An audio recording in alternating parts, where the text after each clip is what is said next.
pues estamos hoy en 18, quizás podemos entrar en capítulo 19.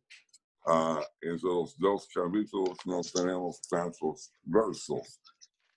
Una cosa para remarcar siempre a los que están estudiando con nosotros, a lo mejor la primera vez mirando, ojalá que se da cuenta que verdaderamente queremos conocer la palabra de Dios. No estamos con una agenda como para decir vamos a empujar una doctrina particular de grupo. Estamos tratando de ver lo que dice el texto y movernos así. Y ojalá que sea posible ver que hay muchas aplicaciones. A veces uno dice, ¿qué puede decir un profeta de 2500 años atrás que sería relevante para nosotros? La gente no cambia. Y aún la gente o el pueblo de Dios a veces tiene momentos de gran fidelidad. A veces no. Y en la historia que estamos mirando, no es un momento de mucha fidelidad. En esta temporada, o en este periodo de tiempo, Josías es excelente rey, pero Jeremías ha notado que ha vuelto a él, pero ha vuelto a Dios, pero no con todo el corazón.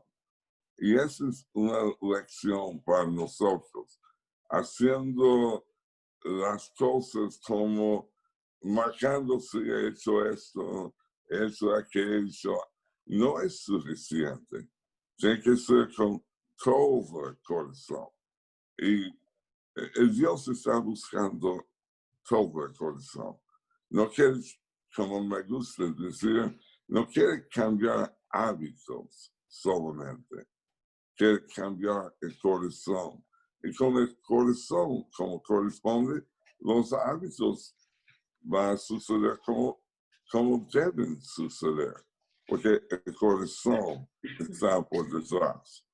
Pues en capítulo 18 vamos a ver que Jeremías es mandado a un lugar para recibir la palabra de Dios.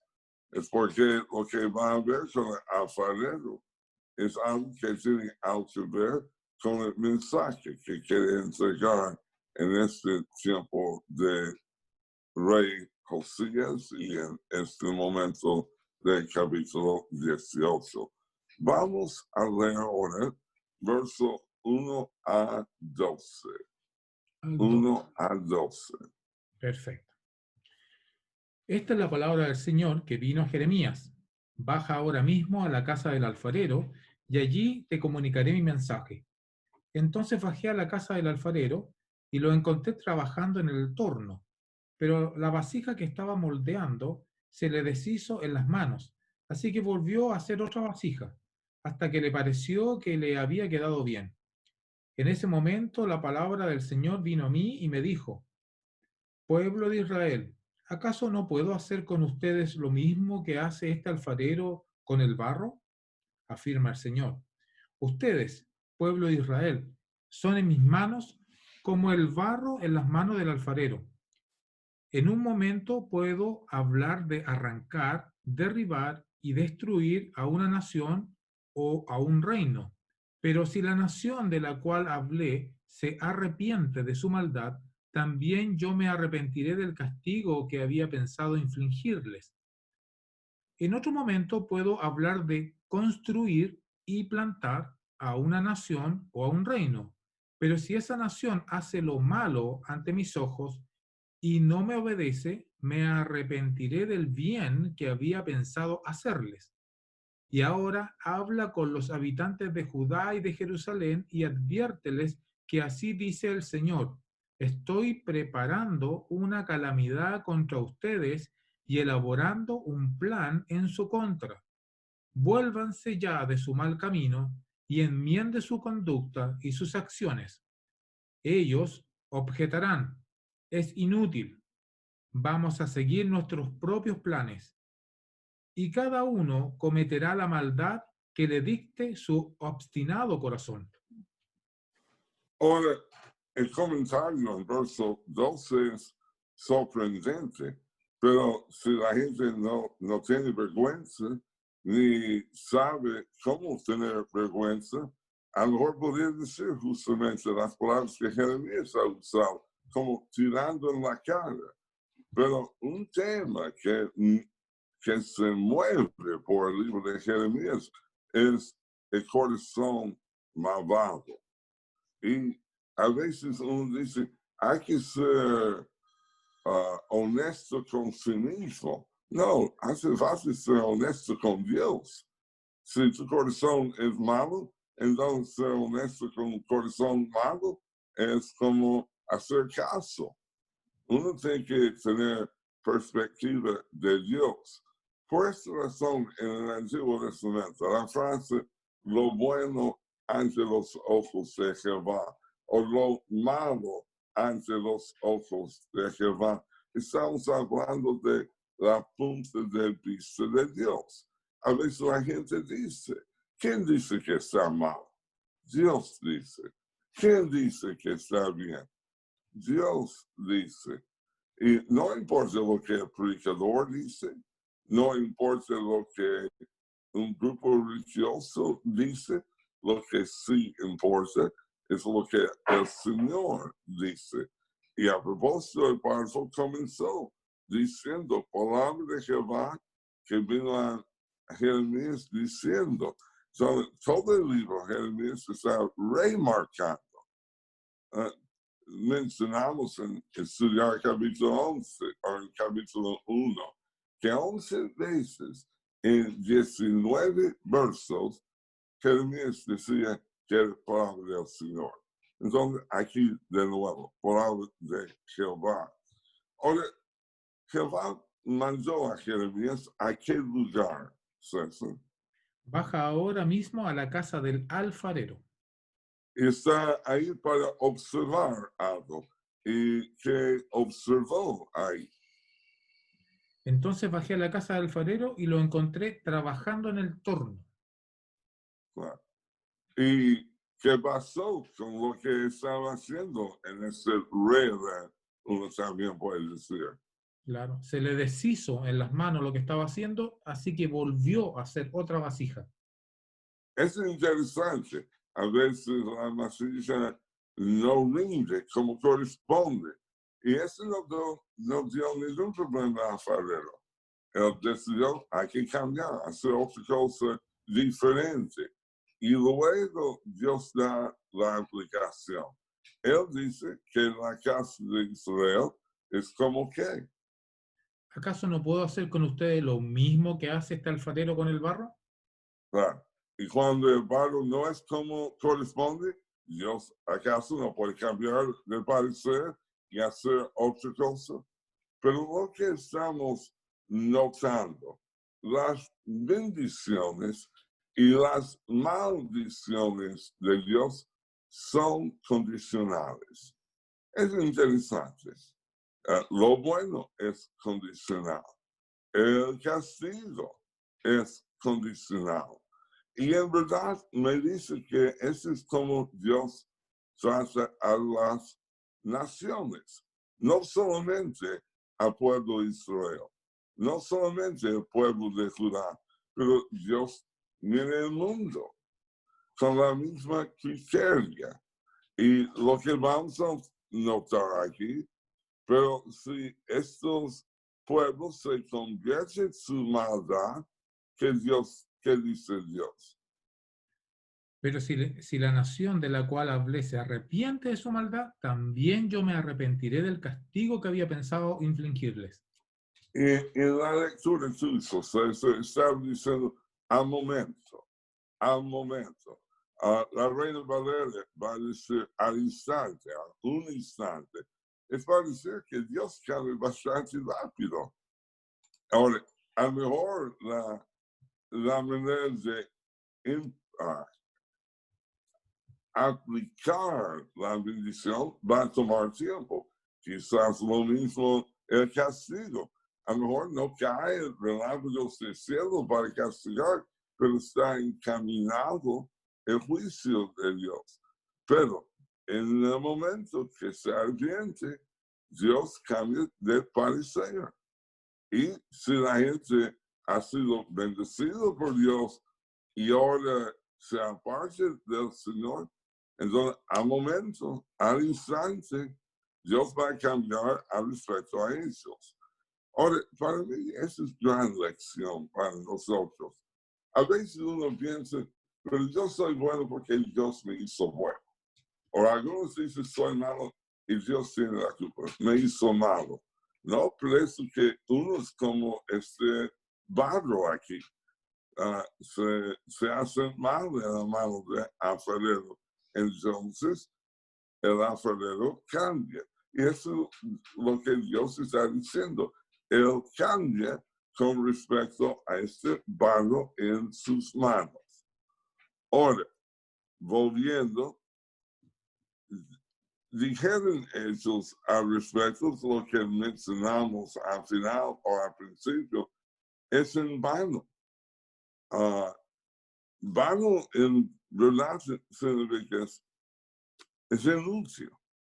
Y puede hablar todo lo que quieras, Jeremías, pero no vamos a cambiar. Está perdiendo su tiempo con nosotros. Pero para mí es interesante que Dios está dispuesto a perder tiempo sin conseguir lo que le encantaría ver. Seguramente la gente leyendo la Biblia va a apreciar que Dios va a celebrar cuando uno se arrepiente y quiere hacer lo correcto. A mí me gusta la historia del hijo pródigo en el capítulo 15 de Lucas.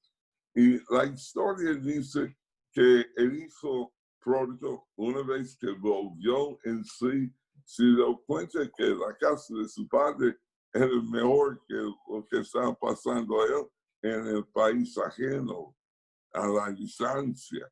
Entonces volvió, pero la Biblia dice, el papá al verlo corrió a él.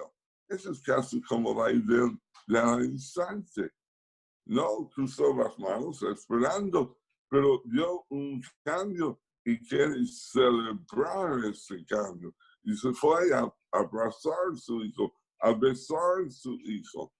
Dios está dispuesto a cambiar para el bien cuando uno se arrepiente. Pero cuando la gente se aparte de Dios, también está dispuesto inmediatamente a cambiar su parecer con respecto. Pero de nuevo, punto principal, el castigo y la bendición, ambos son condicionados. Depende cómo uno responde. Si responde bien, Dios responde bien. Si responde mal, Dios va a responder con castigo. Volviendo y a propósito, el corazón malvado, por todo el libro. Uno podría decir, voy a comenzar a remarcar todas las veces en Jeremías que vea el corazón malo. Sería muy interesante. Va a ver que ese es donde está el problema con la gente. El corazón está malo. Por esa razón no cambia. Por esa razón dice lo que dice el Señor, es perder su tiempo. No me interesa, pasa, calle. Deje de enviar a esos profetas. Ahora, volviendo a la lectura, vamos a leer ahora verso 13 a 17.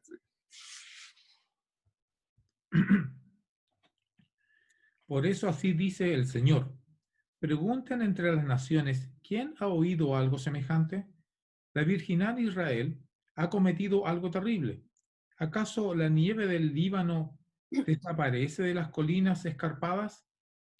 ¿Se agotan las aguas frías que fluyen de las montañas? Sin embargo, mi pueblo me ha olvidado. Quema incienso a ídolos inútiles. Ha tropezado en sus caminos, en los senderos antiguos, para andar por sendas y caminos escabrosos. Así ha dejado desolado su país, lo ha hecho objeto de burla constante. Todo el que pase por él meneará atónito la cabeza. Como un viento del este, los esparciré delante del enemigo. En el día de su calamidad les daré la espalda y no la cara. Muy bien. En verso 13, Dios dice que Israel ha cometido ¿qué cosa? Algo terrible, dice. Algo terrible. Y Dios ve ahí que no es como las naciones, en el sentido que las naciones son fieles a sus ídolos, aunque sus ídolos son vanidades, pero son fieles. Ellos sí tienen el Dios verdadero y no son fieles. Y es comparado con la situación de agua. A propósito, una cosa que describe a Dios en el libro de Jeremías, capítulo 17, la semana pasada, capítulo 2, desde el principio, fuente de agua viva. Fuente de agua viva. ¿Por qué alguien va a cambiar cualquier otra cosa que no es agua viva? Y aquí habla de la frescura del agua, como viniendo de las montañas, saliendo como, en verdad, entre piedras, como fuentes de agua viva y fría. Yo mencioné a lo mejor la semana pasada, pero el río Nilo no es agua frío, como de la nieve. Es un río que a menos va cruzando como 4,000 millas, sería como 7,000 kilómetros, un poco más. Bueno, y bajo el sol, que piensa que va a pasar con el agua, pero agua fresca, agua viva, ¿cómo va a cambiar por una cosa que no es igual? Y aquí me dice, el pueblo es insensato. Insensato porque el pueblo me ha olvidado. Verso 15. Ha dejado a Dios, se ha olvidado de Dios. A propósito, no hay mucha diferencia entre olvidar y a dejar, a abandonar, pero van conjuntos. Entonces, el pueblo, trata de imaginar, es el pueblo del Señor y se olvida quién es el Señor. Y en verdad está cambiando la topografía me parece es la palabra, y haciendo como, eso no luce como la tierra de Dios, la tierra De la palabra, santa. dice, arrepiente de Que, su maldad, también yo. Perdón. tierra santa es un término aún de Zacarías. No es tierra santa si tiene la idolatría en todas partes y añadiendo otros ídolos, altares para los ídolos y adorando a los ídolos en masa. Entonces, no es como Dios tenía en mente. No es que Dios no puede ver lo que va a pasar, pero no está en la mente de Él una cosa así. Entonces, cuando estamos haciendo algo que no debe hacer uno, debe reconocer. Eso no es lo que Dios ha planeado. Eso no es lo que Dios ha intencionado para su pueblo. Entonces está cambiando el pueblo, la tierra santa, tomando la frase del libro de Zacarías y haciendo como sea un país de extranjeros, donde ahí la gente está adorando cualquier cosa. Pero tiene otra cosa que es triste. Verso 16, para poner su tierra en qué. Lo ha hecho objeto de burla constante. Seguramente no estaba pensando en hacer algo así, pero burla es de parte de la gente que puede reprender a Israel. Ustedes han dicho, tenemos el Dios verdadero, somos el pueblo del Dios verdadero. ¿Qué pasa con esto ahora? Ustedes no son diferentes que a nosotros. Entonces, de burla perpetua. Y cuando viene el castigo, así pueden reírse ellos de los judíos. Ustedes confiaban que nunca iba a caer, que el Señor iba a proteger contra cualquier adversidad. Pero miren lo que ha pasado ahora.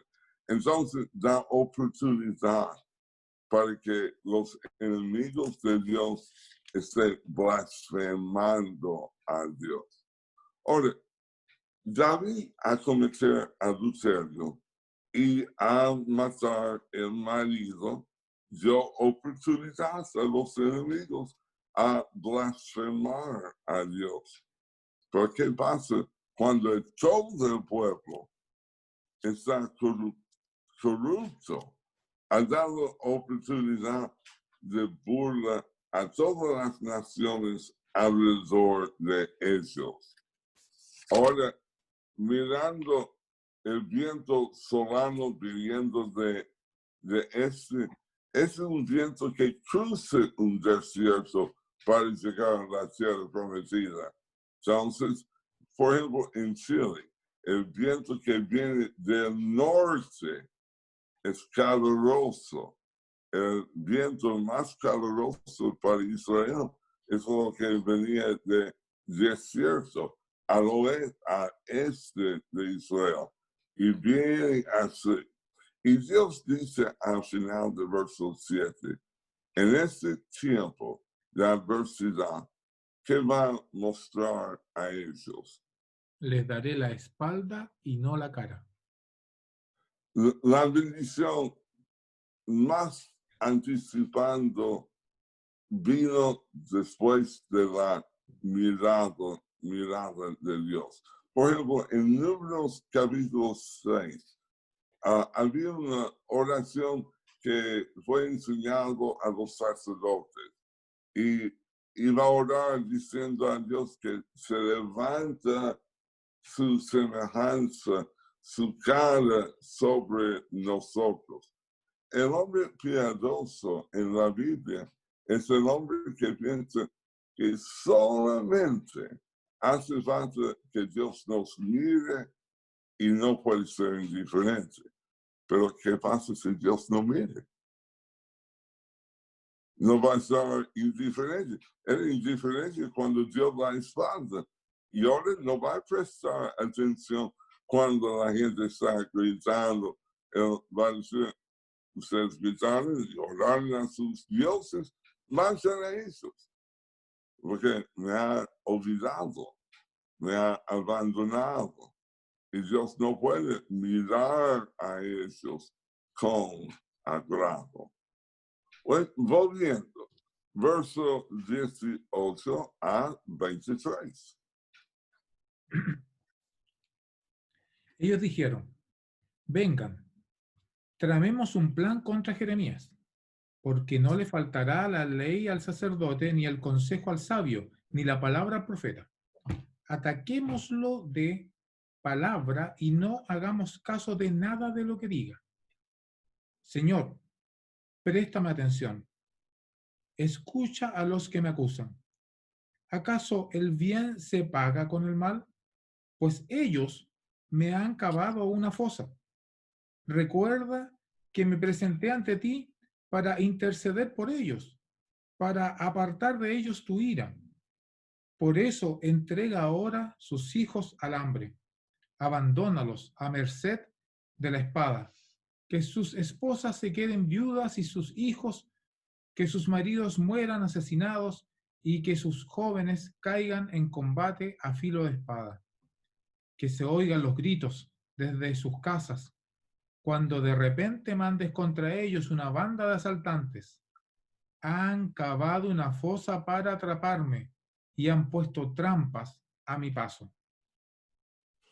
Yo quiero acordarme ahora de un momento, en capítulo 7, donde por primera vez el Señor mandó a Jeremías a no orar por su gente.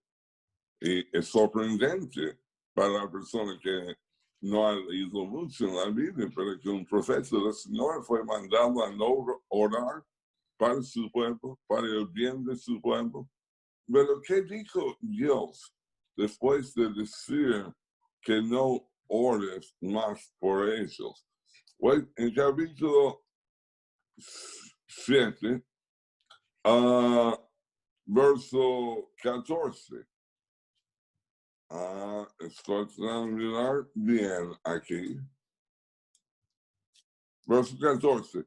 Haré también a este caso sobre el cual has invocado mi nombre, en la que vosotros confiáis en este lugar que di a vosotros y a vuestros padres, como hice asilo. Y dice, os echaré de mi presencia, como eché a todos vuestros hermanos, a toda la congregación de Efraín, pues no ores por ellos, y ni levantes por ellos, verso 16, este clamor, ni oración, ni me ruegues, porque yo no te oiré. Ahora, verso 17, ¿no ves lo que estos hacen en las ciudades de Judá, en las calles de Jerusalén? Es casi como decir, está diciendo el Señor, si no ves lo que yo veo, entonces, miren lo que dice, los hijos recogen la leña, los padres encienden el fuego, y las mujeres amasan la masa para hacer torches a la reina del cielo para hacer ofrenda o ofrendas a dioses ajenos para provocarme. Ahora, por fin, en el capítulo 18, Jeremías ve a esta gente. El Señor dice, no veas, y a lo mejor en una manera no veía. Y cuando veía, él pensó, pero ha sido engañado la gente. No son tan responsables por el engaño. Pero sabemos que ese no es verdad. La gente es responsable. Y vimos eso en el capítulo 14, después que Dios mandó de nuevo a Jeremías a no orar por esta gente. Pero mire cómo está orando ahora en el capítulo 18. Uno diría, esa es una oración imprecatoria. Ahora, a lo mejor hay gente escuchando y no entiende lo que es una oración imprecatoria. Pero es cuando uno pide que Dios castiga la maldad. Y como he mencionado, uno debe tener cuidado porque no quiere ser malo o está pidiendo castigo por sí mismo. Pero Jeremías está diciendo, ¿acaso me paga el mal por el bien que ha hecho? ¿Y qué bien había hecho Jeremías delante de Dios por el pueblo aquí? Había orado por ello. Claro, pero qué bien, ¿qué había hecho? Él dice, acuérdate que me puse delante de ti, ¿para qué? Para interceder por ellos. Claro. Oró 3 veces con el Señor diciendo que no ores por esa gente. Entonces, Jeremías dice, qué injusticia tan grande que el deseado que Dios sea favorable con ellos. Y ellos, miren cómo me tratan, que eso yo para provocar una cosa así. Pero está muy decidido y quiere que las cosas continúen en cierta manera como son en este momento.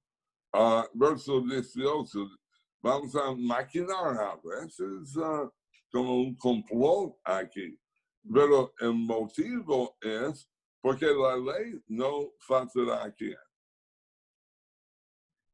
En verso 18. 18.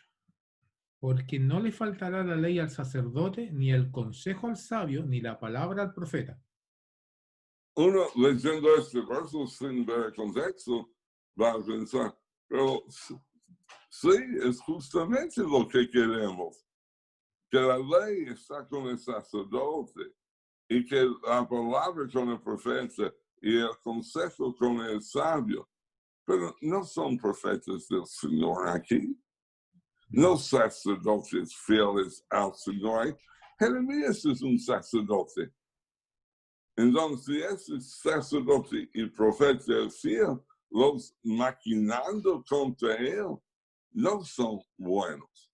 Pero ellos quieren que status quo, se dice en inglés, que las cosas continúen como están.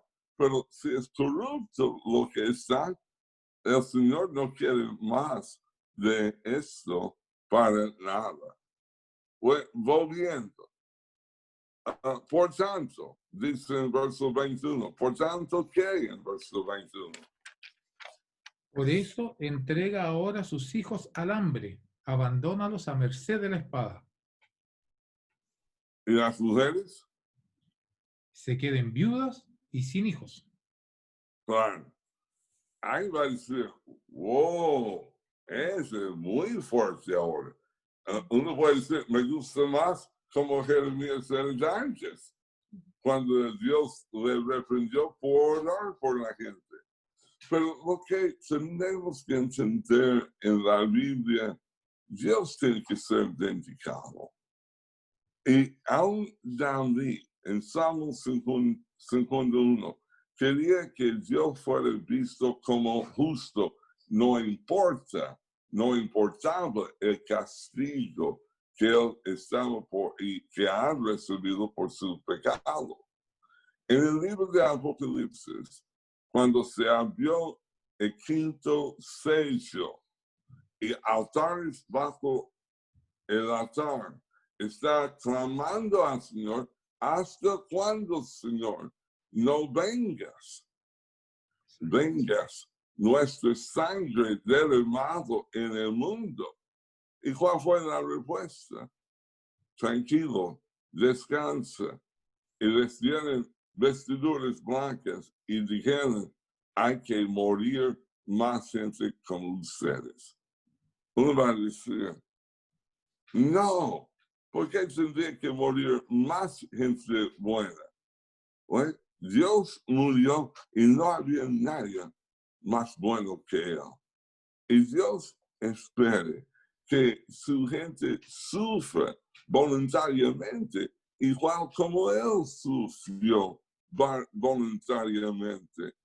Y únicamente con sacrificios así vamos a lograr penetrar en la mente de la gente rebelde.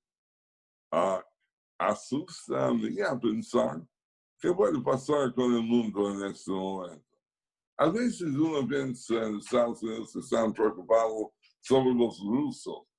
¿Quién sabe de dónde vendría la ola grande para aplastar los Estados Unidos? Algunos han dicho los coreanos, otros han dicho musulmanes. Pueden venir de otra parte. Hay varios aquí, yo creo, pero somos mejores que esta gente. Así el pueblo de Dios sentía en el libro de Habacuc, que es contemporáneo de Jeremías, que Babilonia va a usar ellos. Ellos son peores que nosotros. Y Dios dice, yo sé. Y después de usar Babilonia a castigar a ustedes, voy a castigar Babilonia. Es lo que Dios va a juzgar el mundo siempre. Es su universo. Dios no tolera indefinitivamente la rebelión. Como Salmo 2 dice, ¿por qué está rebelando? Y esa es una buena pregunta porque ¿por qué te piensas que puedes ganar? Es inútil rebelar contra Dios. ¿Y qué razón tenía para rebelar contra Dios? Ninguna razón tenía.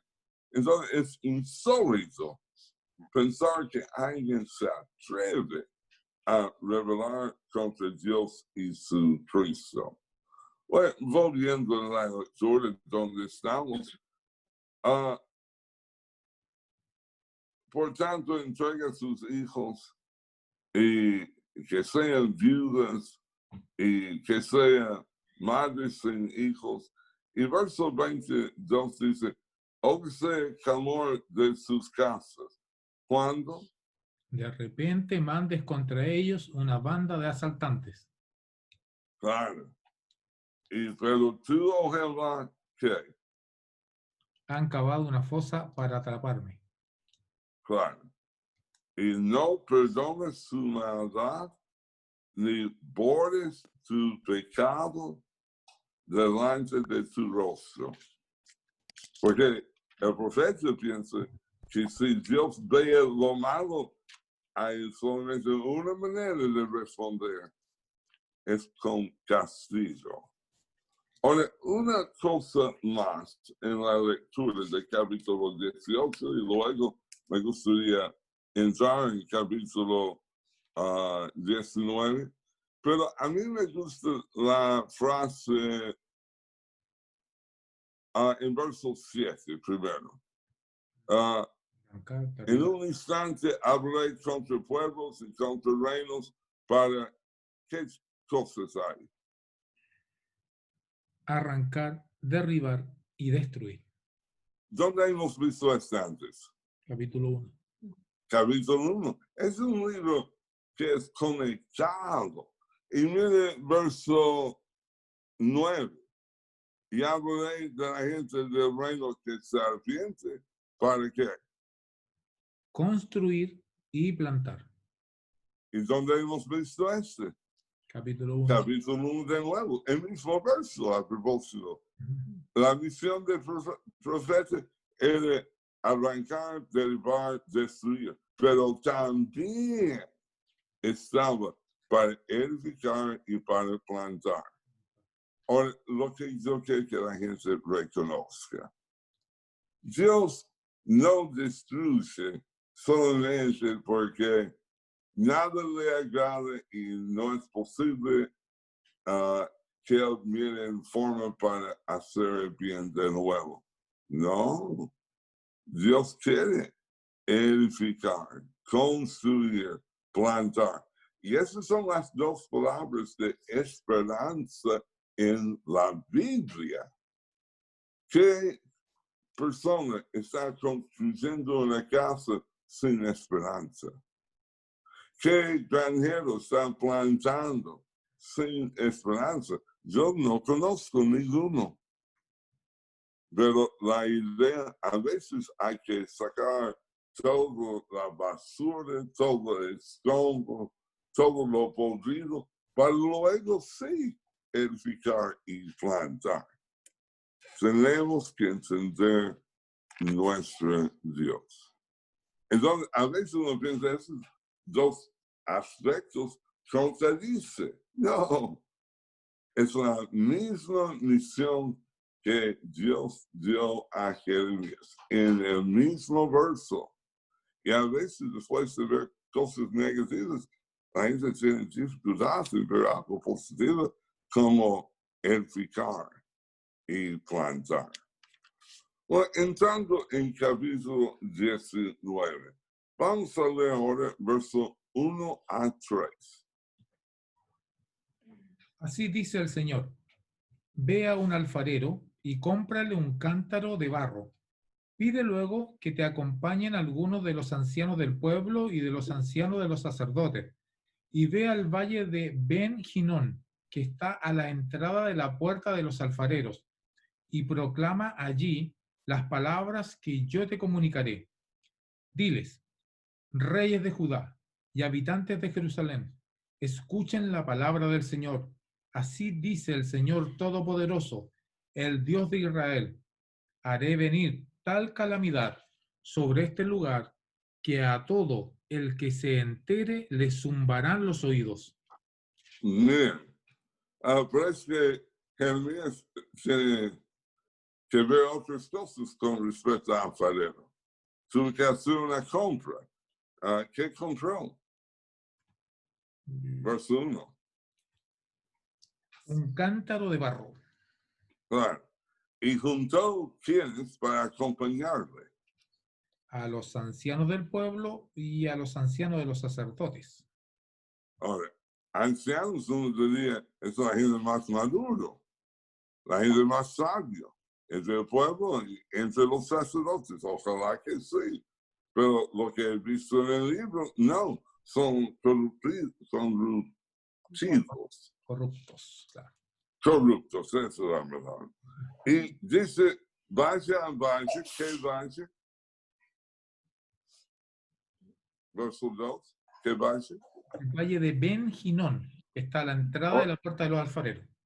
Claro, entonces cerca está. Ben es la palabra y bar es la palabra para hijo. Entonces, hijo de Hinón.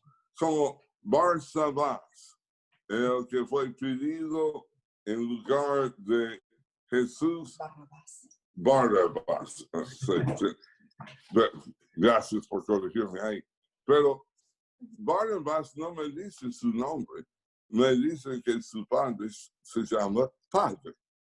Entonces, el hijo del Padre y el hijo del Padre, Jesús, fue entregado para ser torturado y crucificado. Pero bien, Barnabas, Bernabé, sí, saben que la palabra inglesa en mi mente, pero es hijo de ánimo, es lo que su nombre significa. Entonces, Ben y Bar, cuando veas en las escrituras, es la palabra hijo. Y se fue ahí la entrada oriental y para proclamar su mensaje. El verso 3, ¿cuál es el mensaje que tuvo que entregar? Reyes de Judá y habitantes de Jerusalén, escuchen la palabra del Señor. Así dice el Señor Todopoderoso, el Dios de Israel. Haré venir tal calamidad sobre este lugar que a todo el que se entere le zumbarán los oídos. Ahora, piensa, ese a lo mejor puede ser uno de los más fuertes descripciones, que a escuchar la cosa, cómo va a retumbar en sus oídos. Y va a ser algo como increíble. Sí. Y uno va a decir, normalmente una destrucción quizás no sería tan terrible, pero esto sí, va a ser muy terrible. Sin misericordia, sin piedad. Ya hemos visto estas cosas. Entonces, y personas comiendo a sus hijos vamos a ver. Ahora vamos a leer verso 4 a verso 9. Porque ellos me han abandonado, han profanado este lugar, quemando en él incienso a otros dioses que no conocían ni ellos, ni sus antepasados, ni los reyes de Judá. Además, han llenado de sangre inocente este lugar. Han construido santuarios paganos en honor de Baal, para quemar a sus hijos en el fuego como holocaustos a Baal, cosa que yo jamás les ordené ni mencioné, ni jamás me pasó por la mente. Por eso vendrán días en que este lugar ya no se llamará Tofet, ni valle de Ben Hinón, sino valle de la matanza, afirma el Señor. En este lugar anularé los planes de Judá y de Jerusalén, y los haré caer a filo de espada delante de sus enemigos, es decir, a manos de los que atentan contra su vida, y dejaré sus cadáveres a las aves del cielo y a las bestias de la tierra, para que les sirvan de comida. Convertiré a esta ciudad en un lugar desolado y en objeto de burla. Todo el que pase por ella quedará atónito y se burlará de todas sus heridas. Ante el angustioso asedio que les impondrán los enemigos que atentan contra ustedes, haré que se coman la carne de sus propios hijos e hijas y que se devoren entre sí. Wow. Qué terrible. Vamos a ver el cumplimiento de este anuncio en el libro de Lamentaciones. Ahora, para abrir la panorama un poco. En Lamentaciones, capítulo 2, capítulo 4, tenemos mujeres, un verso dice, delicadas comiendo sus hijos. Hay que imaginar una mujer que está tan fina y tendría mucho cuidado en cómo come y lo que come, y ahora comiendo sus propios hijos. Y la lección más grande quizás en el libro de Lamentaciones es la esperanza, y la palabra esperanza es usada. La palabra esperanza en el capítulo 3, en el medio de ambos lados, mujeres comiendo sus hijos. ¿Quién puede sacar una esperanza en medio de cosas tan terribles? Únicamente el Señor. Pero esa es otra lección por venir. Pero eso es terrible. Alguien va a decir, ¿qué pasó con el Señor? El Señor había dicho en el libro de Levítico a salir el pueblo de Egipto que si ellos no hicieron caso a su pacto, no va a recibir las bendiciones, va a recibir las maldiciones. Eso está los mismos. Está en el capítulo 26 del Levítico. Y en la última ronda de castigos, Dios dijo, y no comienza con lo peor. A mí me gusta decir, la primera plaga en Egipto no fue la muerte del primogénito, fue solamente convertir el río en sangre. Es una molestia. Lo que finaliza las plagas es terrible. ¿Bueno? Lo mismo, en castigos, Dios está diciendo, si no se arrepiente, y va a castigar más severamente. La frase 7 veces más. Y lo dice 4 veces. Por favor, 7 veces más, 7 veces más, 7 veces más. Y con la última, están comiendo sus hijos. Sí, el Señor ya había dicho de mucho antes, casi, bueno, vamos a decir, 900 años antes, 1000 años posible, que llevó al pueblo a ese extremo. Pero cuando Dios habla en serio, tómalo en serio. No piense que, es tan bonito que no va a castigar a nadie. Esa es una caricatura de Dios. Cuando tú quieres exagerar un atributo como su amor y no ver para nada su ira, está formando una caricatura. Y Dios está diciendo cómo iba a castigar. Ahora, aún los cuerpos que han sido matados van a ser tirados a las aves y cerdos para que ellos comen, o las bestias de la tierra para que ellos comen. Y la ciudad, esa ciudad, va a ser como espanto y burla.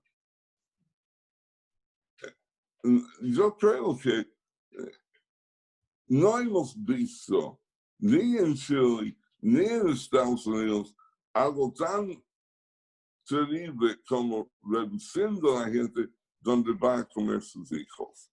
Yo sé que hay historias como de los uruguayos viajando de Mendoza, cayendo en la cordillera, y sí, pero ese es un caso. Estamos hablando de una ciudad que ha sido reducido, desesperado. Es una palabra usada, si yo me acuerdo, en la Reina Valera. Entonces, reducido y sin esperanza y comiendo sin pensar las repercusiones. Es terrible lo que pasó o lo que pasó.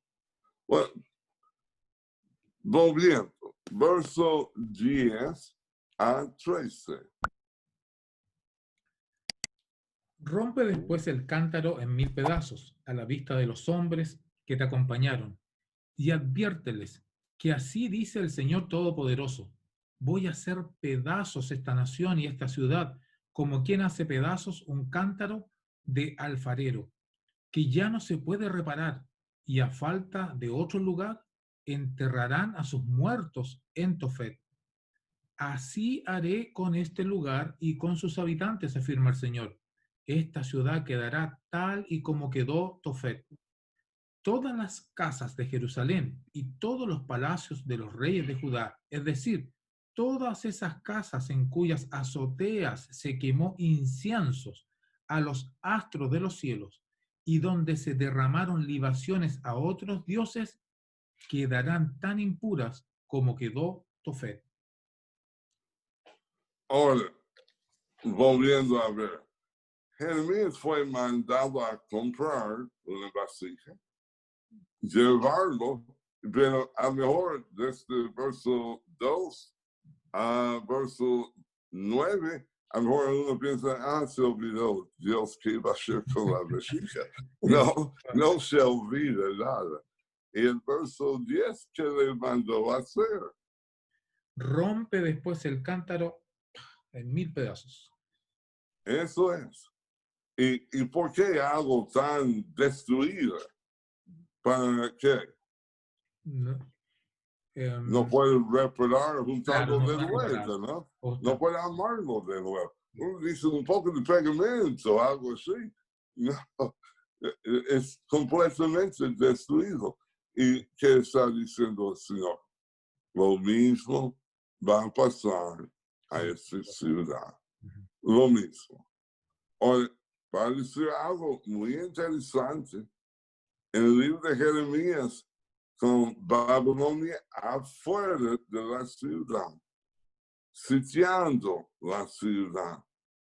El rey Sedequías, el último rey, que vamos a ver en capítulo 21, pero el último rey de Judá habló con Jeremías y Jeremías dijo: si te rindes ahora, que salgas de la puerta, Dios no mataría, el hombre de los babilonios no va a matar tu familia, no va a quemar el templo, no va a destruir las paredes.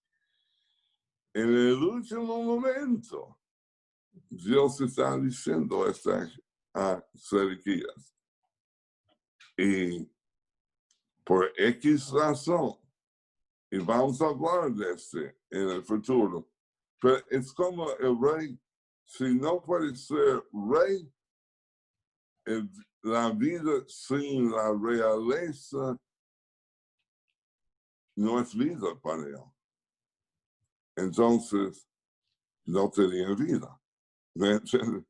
Fue matado sus hijos con él mirando y después fue cegado por los babilonios para que esa sea la última imagen en su mente. No es que Dios quiere dar este castigo, pero qué opcional es la gente. ¿Y por qué la gente no dice, no queremos una cosa así? Ellos a lo mejor piensan que Dios no puede hacer lo que Él ha dicho. No se siente asustado por sus amenazas. Domingo prediqué y mencioné un punto. A veces en el libro de Apocalipsis la gente me dice, yo vi el dragón y me asustó, gente me ha dicho. Y a mí me gusta responder diciendo, ¿quién puede quedarse de pie delante de la ira del Cordero? ¿Quieres asustarse? Asústese con el Cordero. No toma ligeramente a él. Y como Cordero, es el rey de Judá, o es el león de Judá. Y la ira de él como Cordero es para asustar donde nadie puede quedarse en pie. Esa es la persona que debe temer. Es como Jesús cuando habló, no teme la gente que puede matarse. No puede hacer nada más que eso. Tema él que puede matar y tirarse al infierno. Sí, tema a él. Well, volviendo, quebró la cosa. Y dice que haré Dios de este lugar, o hará Dios de este lugar, y a sus moradores, poniendo esa ciudad como que como Tofet. Tofet. Si yo entiendo bien, es como un horno ahí, que también iba a usar alfareros también, como hoy en día, va a cocinar la cosa y se queda dura y pone una cosa encima que en cierta manera es como vidrio y queda duro así. El futuro de Jerusalén es horno. Trate de imaginar. Eso no es, ay, bueno, tiene que aguantar con los calores. No, uno sobrevive el calor de un horno así. Y esa es la ilustración que Dios está usando en este momento. Pues, en verso 14, volvió el de Tofet, a donde envió Jehová a profetizar, y donde se paró, en verso 14. A donde el Señor lo había enviado a profetizar, se paró en el atrio de la casa del Señor y dijo a todo el pueblo. Yo quiero anotar, Dios, si la gente no viene a profeta, el profeta es mandado estar con ellos. Siempre ha sido así. Hoy uno diría, diciendo la palabra de Dios en el atrio de Dios, tiene que ser el asilo más grande para un profeta. Pero hemos visto profetas que han sido apedreados en el templo, en el reino de Joás, un profeta cuyo padre había salvado la vida de ese rey, mandó apedrear el profeta del hombre o hijo del hombre que era profeta para matarlo en la casa de Dios. Y su padre era el sumo sacerdote. Un momentito. Jesús. ¿Cómo puede ser que no hay lugar, un asilo, un lugar seguro, donde una palabra de parte de Dios puede ser dicho con confianza, sin miedo? Bueno, yo creo que Jeremías es muy valiente, porque el pueblo está en complot contra él. Aún sacerdotes, ya estuvimos notando en 18, verso 18, maquinando cosas contra él. Pero así dice lo que la gente hace falta escuchar. ¿Y qué dijo en verso 15? Así dice el Señor Todopoderoso, el Dios de Israel. Como esta ciudad y todos sus pueblos vecinos se han obstinado en desobedecer mis palabras, voy a mandarles toda la calamidad que les había prometido. Es decir, me ha escuchado bien. Y toda la maldad que dijo que Dios iba a traer sobre ustedes será dado. En esto ustedes pueden confiar. ¿Por qué? Porque es palabra de Dios. Y lo mismo con nosotros hoy. ¿Por qué podemos confiar en Dios? Bueno, yo creo que tengo que pensar como Pablo. Yo sé en quién he creído y que Él es capaz de guardar lo que he cometido a Él hasta aquel día. Eso tiene que ser nuestra confianza también. Dios es capaz, todopoderoso puede hacer cualquier cosa que dice. yo sé su carácter, yo sé en quién he creído. Yo sé que Dios es justo, Dios es santo. Dios es amor, amor para su gente, pero enemigo para los que se levanten desafío contra él o su gente. Y que no pasa, no importa cuánto tiempo pasa, puede guardar lo que he puesto en sus manos, en su cuidado. No importa si pasa 20 años, 1000 años, miles de años. Él puede asegurar lo que he puesto en sus manos. A propósito, la palabra usada ahí por Pablo en lo que he cometido a él es la palabra que Jesús usó de la cruz cuando dijo, en tus manos encomiendo mi espíritu. La misma palabra. Hay que tener fe como Jesús. Salud. Y ponerse. Hicimos 2 capítulos hoy. Ahora, I don't know if I can do 2 chapters next week, pero 21, estoy hablando inglés. No sé si puedo hacer 2 capítulos la semana que viene, pero voy a intentar. Pero 21 para mí es un capítulo clave, porque por primera vez en el libro de Jeremías vamos rápidamente al final. Se salta. Saltando raíces por medio. Y hasta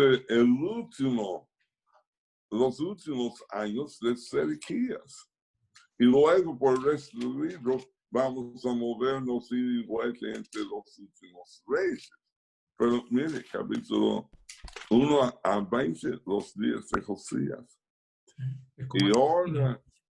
Y ahora un salto enorme. Un salto enorme. Pero al final. Y vamos a ver claves ahí que vamos a usar y va a ser útil para entender el resto del libro.